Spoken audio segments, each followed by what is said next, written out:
Michael begins laying subtle traps. At work, he orchestrates a transfer that places Julia's finances under scrutiny, exposing minor fraud she committed without his knowledge. Meanwhile, Lauren pretends to reconcile with Adam, digging into his secrets, business dealings, and passwords. They discover Adam has been embezzling from a joint investment fund. Together, they anonymously leak information to a journalist interested in white-collar crime. The story brews quietly, taking shape in the background. Simultaneously, Michael starts reconnecting with old friends, rebuilding the parts of himself lost during his marriage, regaining independence, and strengthening his emotional armor. Julia, unaware of the noose tightening around her, continues the affair. Adam, cocky and confident, believes he's untouchable, but cracks begin to form in their relationship too.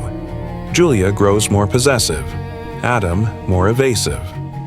Lauren secretly records their arguments through a device planted in Adam's office. Michael contacts a private investigator to dig deeper into Adam's professional life. He discovers that Adam has a history of cheating in business as well as in relationships. With the investigator's help, Michael fabricates a whistleblower complaint that leads to Adam being audited. At the same time, Lauren plants evidence of infidelity in Julia's phone, which Michael finds and confronts her with. Julia tries to manipulate the situation, crying and begging, but Michael remains cold and detached. He tells her he's filing for divorce and leaves their home. Julia, caught off guard, spirals. She moves in with Adam temporarily, not realizing her world is about to collapse. Lauren also confronts Adam, pretending to be crushed and devastated. She fakes forgiveness and even suggests couples therapy. Adam, desperate to keep his marriage intact during the investigation into his finances, agrees. Lauren gains access to his private files and deletes crucial legal records before making a discreet backup. Collapse begins.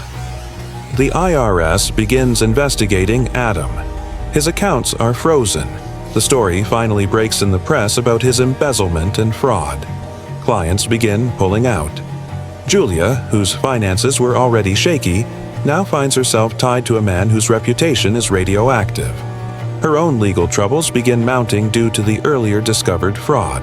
Michael and Lauren play their parts well, publicly expressing shock at the unimaginable betrayals and criminal actions of their spouses. They support each other through interviews and community events, gaining public sympathy.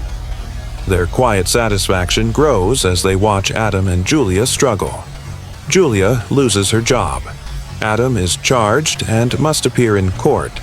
Their affair, now exposed through leaked text messages to the media, is publicly ridiculed. Lauren anonymously sends the messages to tabloids, ensuring maximum humiliation.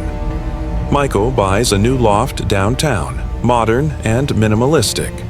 He redesigns it from scratch, a symbolic rebirth.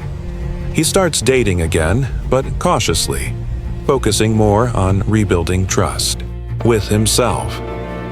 Lauren, too, begins healing. She starts painting again, a hobby she'd abandoned during her toxic marriage. The siblings' bond grows stronger.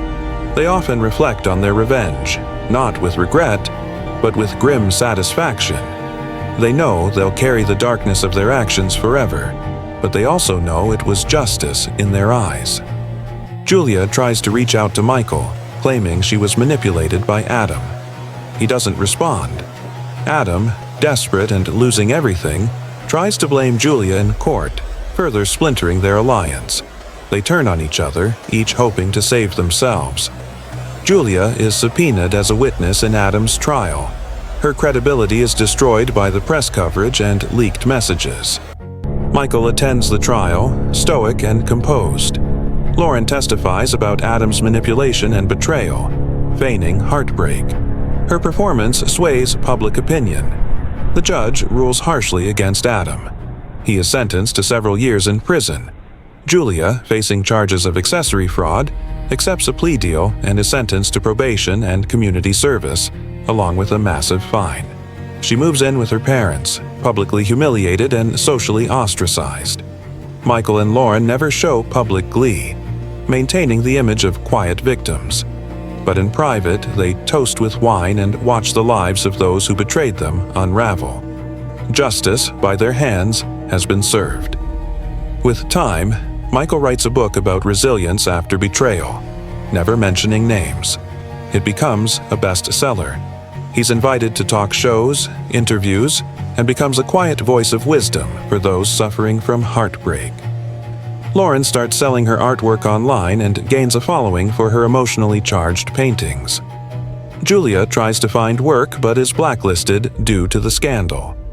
Adam, in prison, tries to sue for wrongful conviction but fails. His former partners abandon him. Julia sends apology letters to Michael and Lauren, but they are never opened. Michael begins a relationship with a woman who knows nothing of his past. He's cautious but open.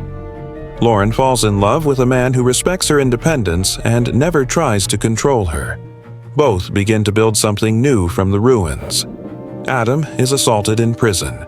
Julia is evicted and ends up working minimum wage jobs.